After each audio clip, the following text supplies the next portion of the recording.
Netflix's #1 movie back in February, The Strays, has garnered strong reactions from viewers. Is it just a ripoff of Jordan Peele's work?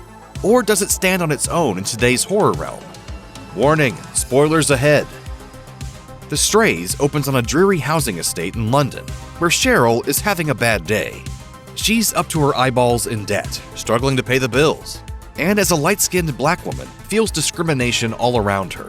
She wants a better life for herself, and decides to go out and get it. Leaving a note for her abusive partner saying she is popping to the hairdresser, she packs a bag and does a disappearing act instead. Years later, Cheryl has become Neve, living in a middle-class neighborhood in the affluent village of Castle Combe in Wiltshire. She is the deputy head of a posh private school and married to Ian, with whom she has 2 children, Mary and Sebastian. She seems to have it all: a successful career as an educator, happy marriage, a beautiful home, and a respected position in a predominantly white community. In order to integrate, she has fastidiously changed the way she talks and dresses. She even wears straight-haired wigs, code-switching to fit in. She obsessively suppresses her ethnicity to the point that, according to her son, anything black is off-limits. Nonetheless, despite her outward self-confidence and adopted middle-class accent, a deep-seated unhappiness and anxiety about her origins lurk under the surface. Cracks soon appear, and Neve starts unspooling mentally when she spots 2 other black people, Marvin and Abby, apparently stalking her new family. It doesn't take much to guess that they are her kids from her previous relationship in London, their real names being Carl and Dion. The movie rewinds to show how they have been traumatized by their abandonment. Now they're in Castle Combe to force their way back into her life. So that's them? That's our family. When Neve eventually meets Marvin and Abby at a diner, she awkwardly pays them to go away, instead of dealing with the issue head-on. This understandably angers them, and the movie lurches into home invasion territory when they break in at night and terrorize Neve and her new family. Things escalate towards a murderous conclusion when Marvin, suffering from mental health issues, turns violent. This is where writer-director Nathaniel Martello White betrays his characters. In the middle act, he encourages us to empathize with Marvin and Abby by revealing their pain and trauma. In his desire to emulate Jordan Peele, however, he turns these victims into bog-standard home invasion villains in the finale. Marvin kills poor old Ian in the home gym by making him bench press more weight than he can handle. You ain't walking away that easy. You made your bed with us. We're the same now. In the meantime, the Chinese takeaway he has forcibly ordered to celebrate Abby's birthday arrives. Neve, seemingly numb with shock, answers the door while Marvin is murdering her husband. She accepts the food and asks the delivery guy to wait while she gets him a tip. Instead of doing the usual things like giving him a coded message to call the police, she collects her jacket and purse, walks out, and disappears on the back of the courier's motorbike, ditching all 4 of her children as Ian lies dead. Just after The Strays dropped on Netflix back in February, plenty of viewers took to Twitter to express their opinions.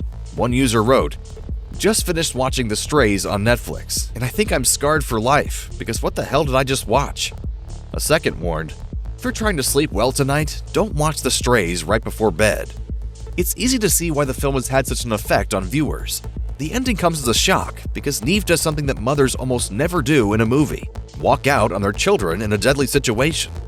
It's a conclusion that has sharply divided opinions, with some viewers finding it laughable while others appreciate its boldness.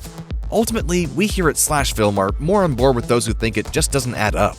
If The Strays was the straight social drama that it most resembles in the middle stretch, Neve running away would have been a terribly sad moment. Earlier in the film, she justifies leaving Marvin and Abby behind by saying that her previous relationship was an abusive nightmare. By abandoning her kids again, she reveals that this cycle of behavior is part of her nature, possibly exacerbated by mental health issues. From the opening scene, we can see that she is deeply depressed, and a glance at a belt hanging from a coat peg may indicate that she was considering suicide.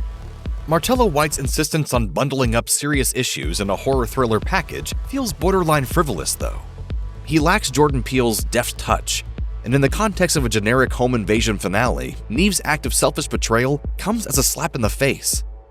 What the hell is wrong with you?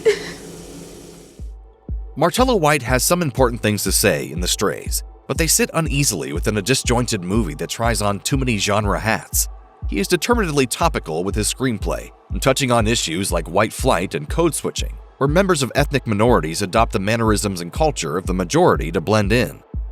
The Black British experience under conservative rule and Brexit looms in the background too. A newspaper headline reading "Black kids betrayed by schools" alludes to the government policy of diverting funds from deprived areas to more affluent Tory voting shires. Later, one of Sebastian's fellow pupils incorrectly calls Marvin and Sebastian inbreds. This reflects on the promise of reduced immigration that was a major selling point of the Brexit referendum for Leave voters in largely white counties like Wiltshire, where the film is mostly set. The screenplay feels like it needed a few more drafts, because a lot of these references are glaringly on the nose, and the treatment of Marvin and Abby in the last act is troublesome to say the least. It's a shame because there is some good stuff otherwise, including strong performances and a genuine sense of creeping unease in the early quiet moments. Your reaction to the divisive ending may depend on how you go into the movie. If you're interested in the very real social issues that motivate the characters, it's one that lingers. If you go in expecting the psychological horror that it's unconvincingly dressed as, it may well irritate the hell out of you.